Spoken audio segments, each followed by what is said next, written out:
سورہ فاتحہ 100 مرتبہ پڑھ کر جو دعا مانگی جائے وہ قبول ہوتی ہے۔ سورہ بقرہ کی تلاوت سے شیطان گھر سے بھاگ جاتا ہے۔ آیت الکرسی پڑھنے سے محتاجی دور ہوتی ہے۔ سورہ کہف کو ہمیشہ پڑھنے والا دجال کے فتنوں سے محفوظ رہے گا۔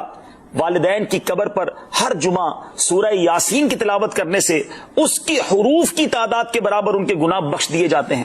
سورہ الدخان پڑھنے سے مشکل دور ہوتی ہے۔ جو قریب المرگ ہو اس پر سورہ جاسیہ کا دم کرنے سے خاتمہ بالخیر ہوتا ہے۔ سورہ حجرات کا پڑھنا اور دم کر کے پینا گھر میں خیر و برکت کے لیے مفید ہے۔ سورہ قاف پڑھنے سے جو باغ ہوتے ہیں ان کے پھلوں میں کثرت ہوتی ہے۔ سبحان اللہ۔ سورہ رحمان 11 بار پڑھنے سے تمام مقاصد پورے ہوتے ہیں۔ سورہ واقعہ جو شخص روزانہ پڑھے گا اسے کبھی فاقہ نہ ہوگا۔ سورہ ملک کو ہر رات پڑھنے والا عذاب قبر سے محفوظ رہے گا۔ سورہ مزمل کو 11 بار پڑھنے سے ہر مشکل آسان ہو جاتی ہے۔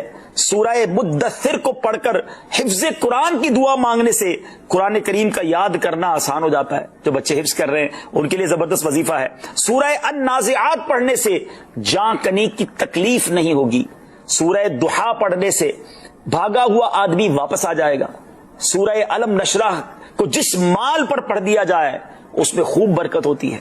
سورہ تین والزیتون جو ہے 3 مرتبہ پڑھنے سے اخلاق و کردار بہتر ہوتے ہیں۔ سورہ علق میں جوڑوں کے درد کا علاج ہے۔ سورہ قدر جو صبح و شام پڑھے اللہ عز و جل اس کی عزت بڑھا دے گا۔ سورہ بینہ برس اور یرکان کا علاج ہے۔ جس آدمی یا جانور کو نظر لگی ہو اس پر سورہ عادیات کا دم مفید ہے۔ سورہ قارعہ پڑھنے سے بلاؤں سے حفاظت رہتی ہے۔ سورہ تکاثر کو 300 بار پڑھنے سے جلد قرض ادا ہو جاتا ہے۔ کئی لوگ کہتے ہیں جناب قرض بہت ہے، چلے قرآن کا وظیفہ لے لیں، الہاکم التکاثر۔ یہ جو سورت ہے 300 بار پڑھنے سے بہت جلد قرض اتر جاتا ہے۔ سورہ عصر پڑھنے سے غم دور ہو جاتا ہے۔ سورہ ہمزہ اور سورہ فیل دشمن کے شر سے حفاظت کے لیے، اور سورہ قریش جان کی حفاظت کے لیے بڑی مجرب ہے، بڑا کمال کا وظیفہ ہے۔ سورہ ماعون بڑی مشکل کے وقت میں پڑھنا بہت مفید ہے۔ سورہ کوثر کی تلاوت سے بے اولاد صاحب اولاد ہو جاتا ہے۔ کئی بے اولاد بھی وظائف مانگ رہے ہوتے ہیں۔ سورہ کافرون 1/4 قرآن کے برابر ہے۔ سورہ زلزال نصف قرآن کے برابر ہے۔ سورہ اخلاص 1/3 قرآن کے برابر ہے۔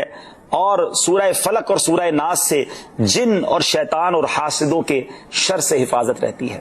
پھر کیوں نہ ہم قرآن سے دوستی کر لیں، کیوں نہ قرآن کو اپنا ورد بنا لیں۔